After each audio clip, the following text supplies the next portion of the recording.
不過嗰個過程可能係就係咁跌咯，即係同其實你初學係好悶嘅對佢哋嚟講，係咪？佢可能係咁要爬上去上。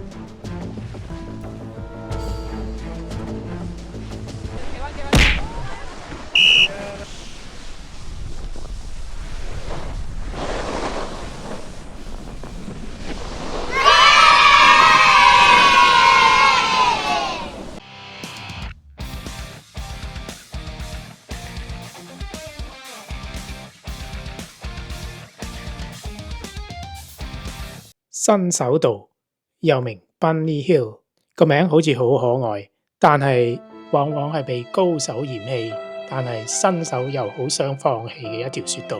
今日就等我哋睇下有冇辦法可以令你盡快離開呢個新手道。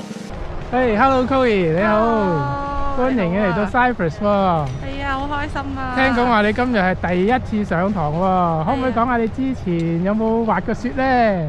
我喺7年前有去過韓國滑過一次，不過就係自己學。不過嗰個過程可能係就係咁跌咯，即係所有嘢都係自己上網睇片啊。嗰次係冇揾教練嘅。係啊，嗰次冇揾教練啊，淨係睇片學。係啊。咁啊，最後嘅時候係滑到咩程度呢？最後係咪叫後任咁樣平板咁樣落去？推波。啊，係啦係啦。冇錯。好，咁我哋睇下今日上完堂之後有冇分別先。好啊，期待。好。耶！為咗確保萬無一失，我哋今次咧重金禮聘咗新鮮出爐嘅雙棲2級教練 Sunny。咁我哋 Slow School 啦，咁就會係一啲真係有正規學過點樣教人嘅人啦。我哋有我哋自己嘅 SOP， 我哋有我哋自己嘅一個流程去點樣去教學啦。咁當然最尾每個人都有少少唔同，但係起碼係一個有系統有規矩嘅一個 lesson。其實你初學係好悶嘅對佢哋嚟講，係咪？佢可能係咁要爬上去上落嚟，爬上去上落嚟。咁我自己令到佢哋覺得冇咁悶嘅方式就係，其實可能係同一樣嘢，但係會不斷地換場景去做，喺唔同嘅場景，咁學生就會覺得冇咁悶喎，好似佢嚟到呢度又有唔同嘅風景喎，咁樣嚟到呢度又好似有唔同嘅挑戰喎，咁樣，咁令到你個課堂個節奏會好好多。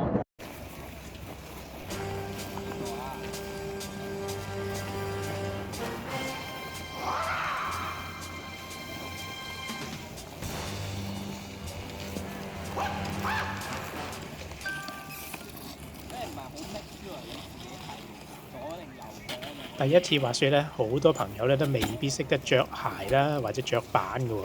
咁如果着得唔啱嘅話咧，都有危險㗎。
哇！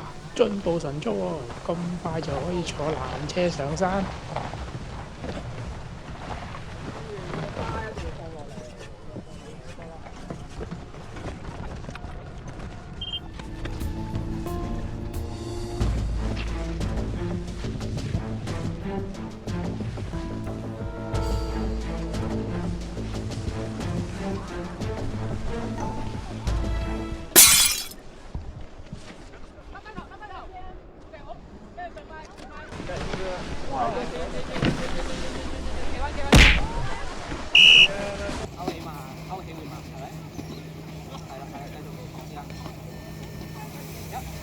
好揈，唔好揈，唔好揈，唔好揈，唔好揈個膊頭，唔好揈個膊頭，係啦，所有控制喺翻你腳嗰度，少少先，推一推波，攞啲速度，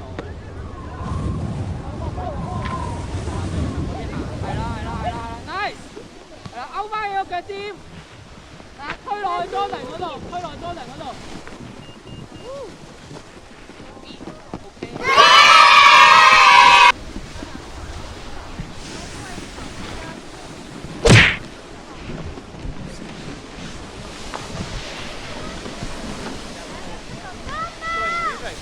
打翻橫先，係啦。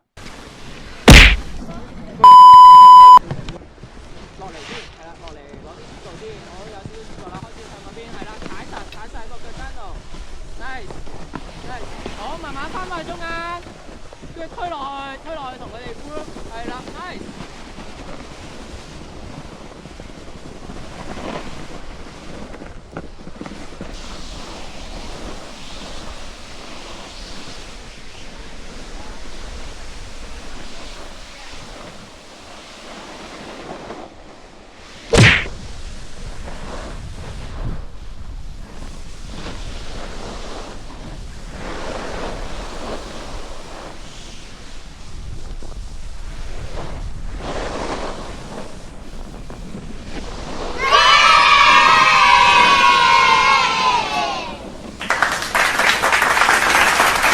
今日係超額完成對我嚟講，係啦，即係我覺得即係一來大家專心嘅，同埋上手快嘅，咁我冇諗過大家可以最尾坐到出嚟一次嘅。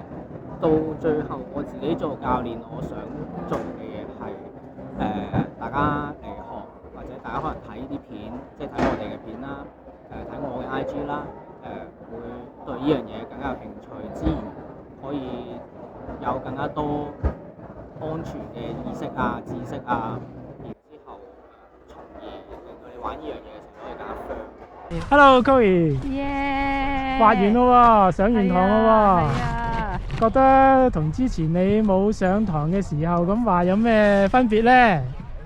我覺得上堂咧係會注重安全多啲嘅，咁所以其實都學到好多唔同安全嘅嘢啊，咁樣咯，即係有啲咩要罩記，或者去到呢一度要點樣即係佢會好着重係安全呢個步驟啦，教你點樣上嗰個 lift 啊，係咪啊？係啊，係啦，咁我又覺得呢樣嘢可以幫你打好底，咁就可以俾你玩得更加長遠咯。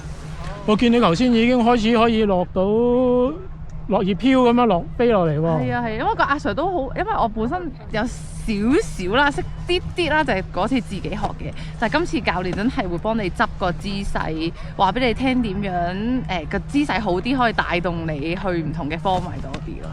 所以不錯。咁你覺得仲有冇下次呢？有，我覺得可以再試下唔同嘅場添啊！繼續努力。好，加油！係啊，你哋都可以嚟試下唔同嘅場地 feel 下個感覺咯。好，多謝晒你。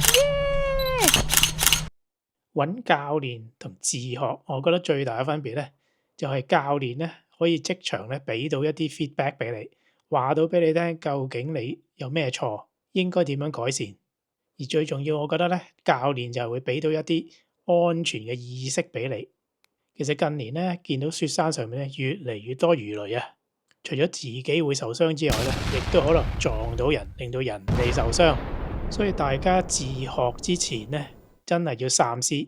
畢竟滑雪咧都係一個高危嘅運動嚟嘅。但係如果你用適當嘅途徑去學習嘅話咧，其實咧係好好玩嘅一個運動嚟嘅。好啦，今日嘅節目時間就差唔多啦喎，下集我哋再見啦，拜拜。